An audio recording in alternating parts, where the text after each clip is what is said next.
ఓం సదాశివసమారంభాం వ్యాసశంకరమధ్యమాం అస్మదాచార్యపర్యంతాం వందే గురుపరంపరాం.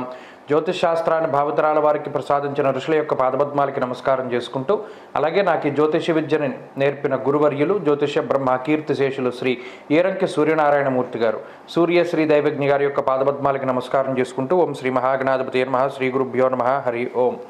వీక్షకులందరికీ నమస్కారం.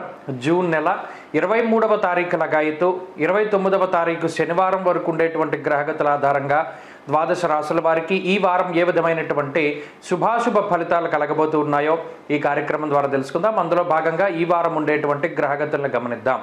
ముఖ్యంగా ఈ వారంలో శుక్రబుధ రవులు మిథున రాశి యందు, వృషభమందు గురుడు, మేషరాశి యందు కుజుడు, మీనమందు రాహువు, అలాగే కుంభరాశిలో శనేశ్వరుడు. వారం చివరిలో బుధ శుక్ర గ్రహాల యొక్క మార్పు ఉన్నది.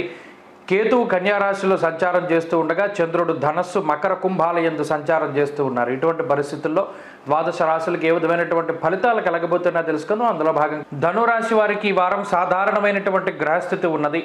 ప్రత్యేకించి ఈ రాశి వారికి వారాంతంలో శుక్రుడి యొక్క బలం పెరుగుతూ ఉన్నది.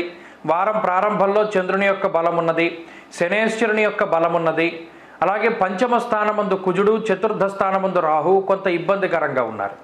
అయితే ఈ రెండు గ్రహాల యొక్క సంచారము కొంత ఆలోచనలపైన ఎక్కువ ప్రభావాన్ని చూపెడుతూ ఉంటుంది. అనగా ఏకాగ్రత లోపము.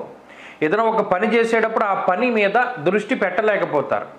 ఇంకా ద్వంద్వమైనటువంటి వైఖరి, అంటే చేసేటువంటి పని నచ్చకపోవడం, నచ్చినటువంటి పని చేయలేకపోవడం, నచ్చినటువంటి ప్రాంతాలని సందర్శించలేకపోవడం ఇత్యాది విషయాల పట్ల కొంత అసంతృప్తిగా ఉంటారు జీవితం మీద ఈ ధనురాశి వారు ప్రధానంగా ఈ వారంలో.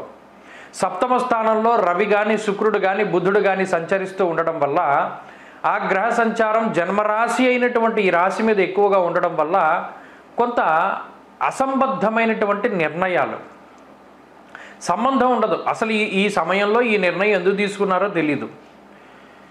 కావాలని కొన్ని పనులు చేస్తూ వదిలేస్తారు. అక్కర్లేని పనులన్నీ తీసుకుంటారు. ఆ పనులు అసలు అవుతాయా అవ్వవా, మీ శక్తి దానికి సరిపోతుందా సరిపోదా అనేటువంటి ఆలోచనలు ఏమీ ఉండవు.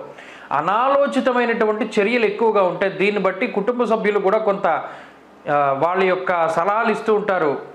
ఈ సమస్యను ఇప్పుడు నెత్తిమీద పెట్టుకోవడం మంచిది కాదనో, ఇది ఈ పని ప్రారంభించడం మంచిది కాదనో, అయినప్పటికీ కూడా వినకుండా కొద్దిగా మొండి ధోరణిని అవలంబిస్తూ ఉంటారు. అలాగే ఆర్థికపరమైనటువంటి ఇబ్బందులు ఏవి కూడా ఈ వారం ఉండవు. అయినప్పటికీ కొంత ఖర్చు ఉంటుంది. సంపాదించిన డబ్బులో 70%, 70% కూడా ఖర్చు అయిపోతూ ఉంటుంది. 30% దాచడానికి ప్రయత్నం చేస్తారు, కానీ అది వీలు కుదరదు. ఇలా వచ్చినటువంటి ధనాన్ని కొంత ఖర్చు పెట్టేయడానికి అవకాశం కలుగుతూ ఉంటుంది. కొన్ని సందర్భాల్లో పట్టుదలకి పోతే కొన్ని సందర్భాల్లో పంతానికి లేదా ఫాల్స్ ప్రెస్టేజ్కి వెళ్ళి ధనాన్ని ఖర్చు పెడతారు. ఉద్యోగపరమైనటువంటి విషయాలు చాలా సానుకూలంగా ఉన్నాయి. ఉద్యోగపరంగా సమస్యలు ఏవి కూడా కనబడడం లేదు. అలాగే వ్యాపార పరంగా కూడా గ్రహస్థితి బాగున్నది. ఆరోగ్యపరంగా కూడా గ్రహస్థితి బాగున్నది. విద్యార్థులకి ఈ గ్రహస్థితి మంచి అవకాశాలను ఇస్తుంది. స్త్రీలకు కూడా మంచి అవకాశాలను ఇస్తుంది. మంచి ఉద్యోగం సంపాదించుకోవడానికి, వ్యాపార లాభానికి, మంచి కుటుంబం, ఆ కుటుంబ పరిస్థితులను సంపాదించుకోవడానికి ఈ గ్రహస్థితి చాలా చక్కగా ఉపయుక్తంగా ఉంటుంది. ధనురాశి వారి వారం మరింత అనుకూలమైనటువంటి ఫలితాలను సాధించడానికై దుర్గాదేవి యొక్క ఆరాధన చేస్తూ ఉండడం చెప్పదగినటువంటి సూచన. దేవీ ఖడ్గమాల స్తోత్ర పారాయణం లేదా శ్రవణం మంచి ఫలితాన్ని ఇస్తుంది.